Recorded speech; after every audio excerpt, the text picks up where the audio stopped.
My jaw dropped when I woke up to this. Welcome to the Queen of Hills, Darjeeling.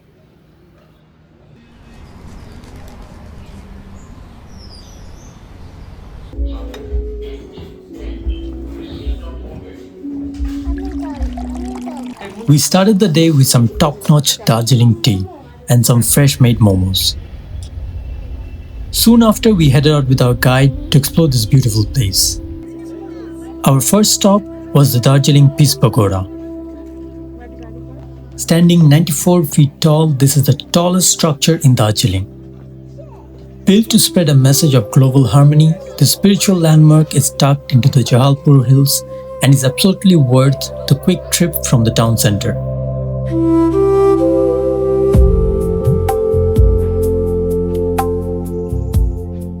The pagoda was the vision of Nishidatsu Fuji, a Japanese Buddhist monk.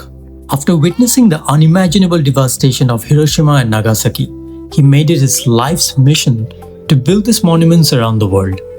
He wanted to create physical sanctuaries to push back against the darkness of war.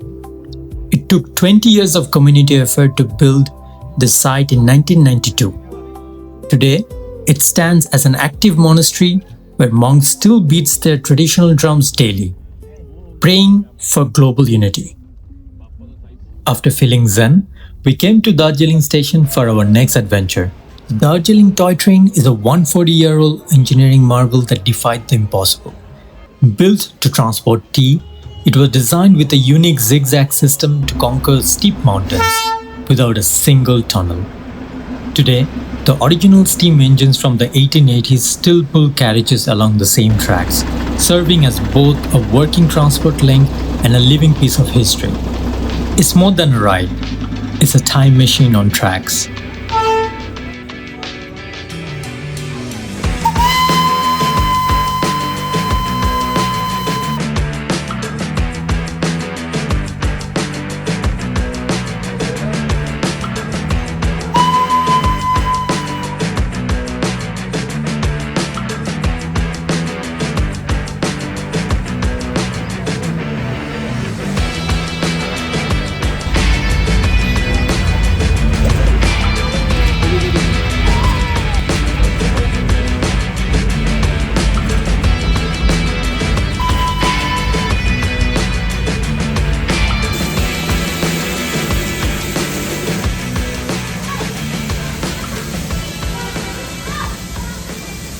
As the train weaves through the busy city with the mountains in the backdrop, it finally reached the Ghum station.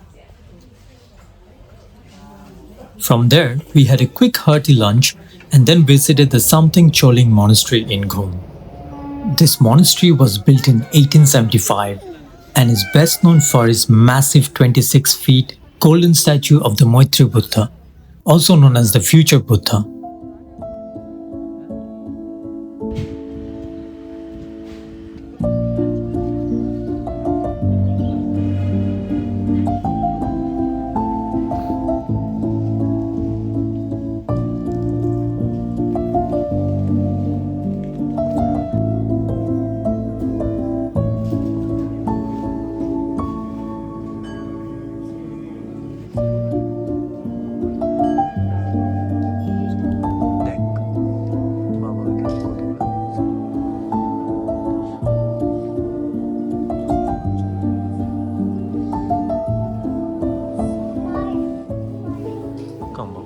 The inside was even more beautiful. As I walked with my son around the hall, the high ceilings, the paintings on the walls, and a massive Buddha in the center of the hall filled my heart with a certain peace that I can't explain in words.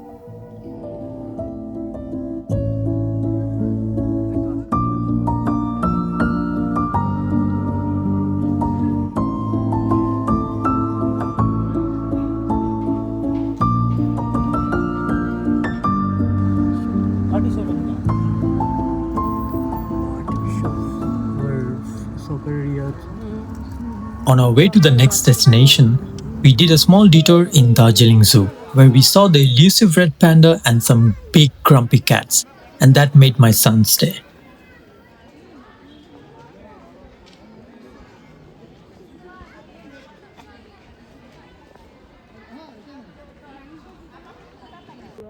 Our last stop before heading back to Darjeeling was the Tibetan Refugee Self-Help Center, and honestly, it really stayed with me.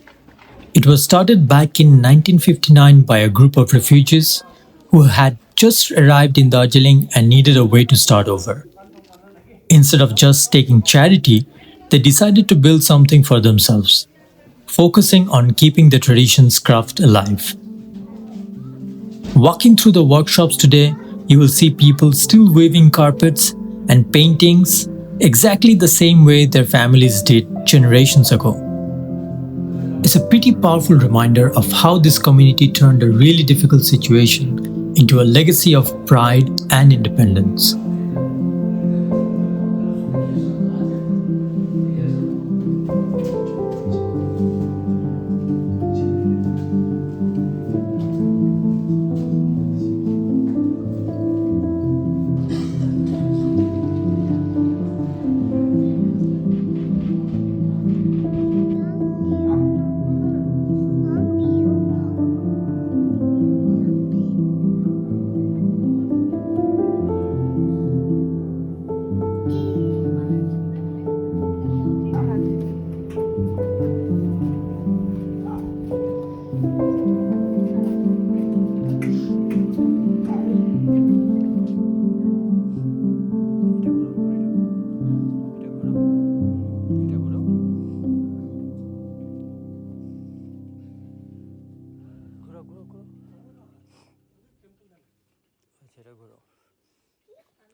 सानोमा आयो केटाकेटी हुँदै सानोमा म ती central school पढेँ नि अलि अन्त त्यहाँबाट आमाहरूले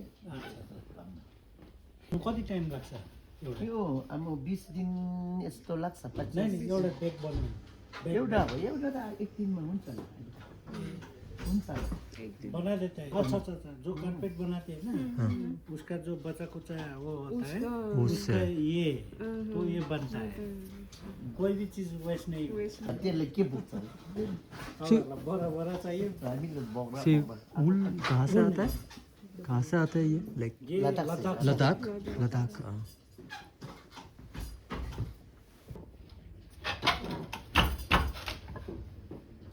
उल्लू है ना वो किसने बोला बढ़िया ये सब नहीं कर सकता ये हर कोई नहीं कर सकता आप लोग तो एंटिक पर्सन है इस चीज का बहुत मतलब ये कोई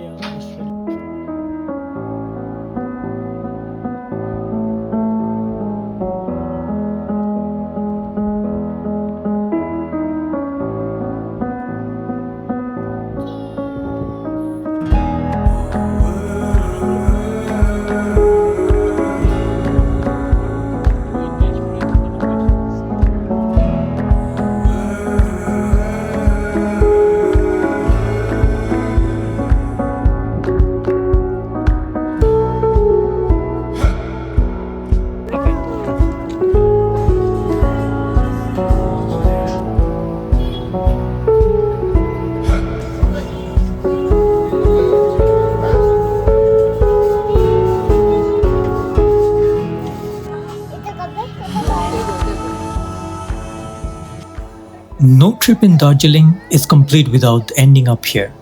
The mall, or as the locals call it, Chowrasta, is literally the crossroads of the town, a beautiful open square where all the roads meet. Historically, this has been the town's social center since the British colonial days. It was designed to be the living room of the mountains, a place for the elite to gather, drink tea, and watch the world go by. The energy of this place was epic. You have got the old school bookshops, the smell of fresh tea, and horses trotting across the square against the backdrop of the mountains. is one of the spots in Darjeelings where you'll see everyone. Locals catching up on the benches, families grabbing a snack, and travelers just soaking in the view. It's chaotic, it's calm, and it's completely iconic.